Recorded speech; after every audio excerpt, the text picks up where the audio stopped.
Hi, I'm Rhonda, and this is Challenging Kitchen. This meal that we're going to prepare will feed 3 people for $12.17. Here I've just sauteed some onion, and I'm adding a can of pieces and stem mushroom. We're just going to saute that together. I'm going to be adding just a little bit of pepper in there.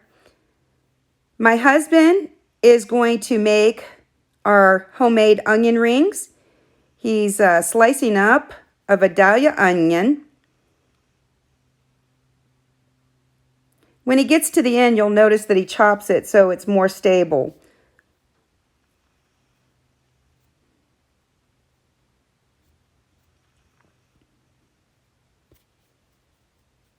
Now that he's battered it, I'll put in the description below how he did the batter.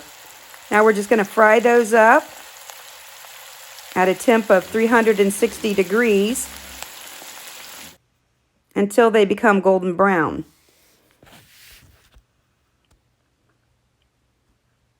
Once your onion and mushroom have cooked for about 5 to 10 minutes until they're the doneness that you would like, you're going to remove them into a bowl, set it to the side, and then you're going to be adding your shaved beef steak to the pan.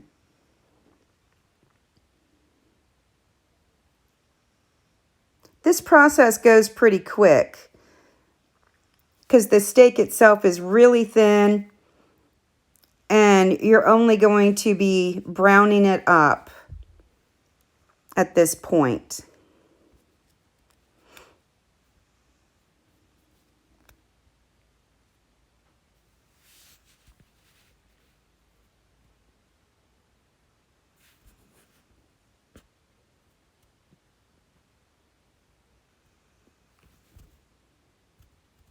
You want your temperature to be about medium to medium high, depending on your stovetop.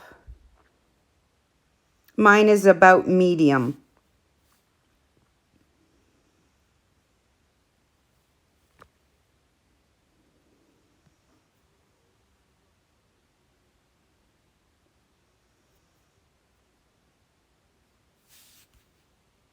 After placing the meat in the pan, you want to make sure that you wash your hands. You don't want any cross-contamination. I also wipe down my knob on my stove. Now I'm just going to be adding some garlic powder, onion powder, and some pepper.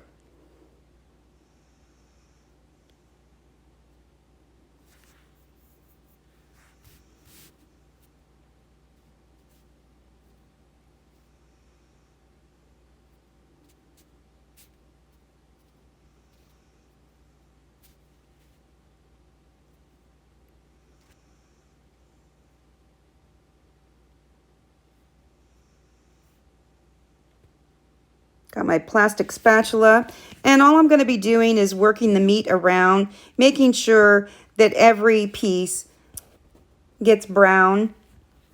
I'm chopping it because I like it in small pieces, and it helps to feed more people. Especially if you add more onion and mushroom, you're going to get much more out of this meal.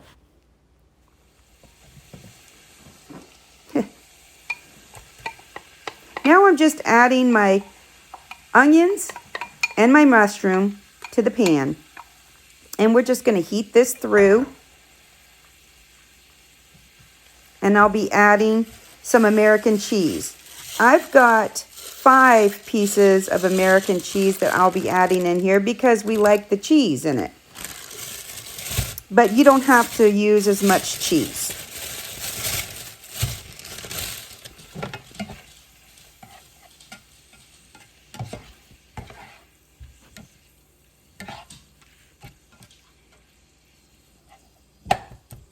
Again, just going through and chopping up the meat some more and the mushroom.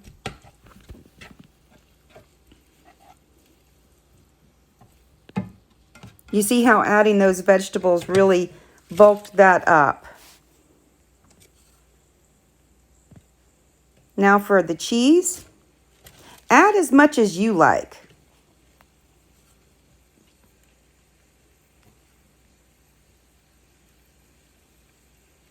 Once I get that in there, I'm just going to place a cover over it and let it simmer for about 10 minutes. And that meat will continue to cook as it's on simmer.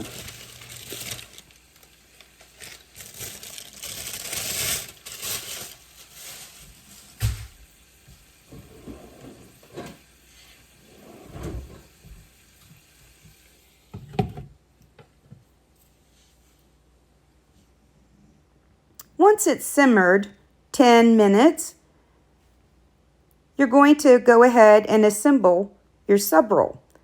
Again, we like cheese, so we added another slice of cheese, a little bit of mayo, your preference. This is another meal that you can't go wrong. Thank you for stopping by Challenging Kitchen. Like, share, and subscribe.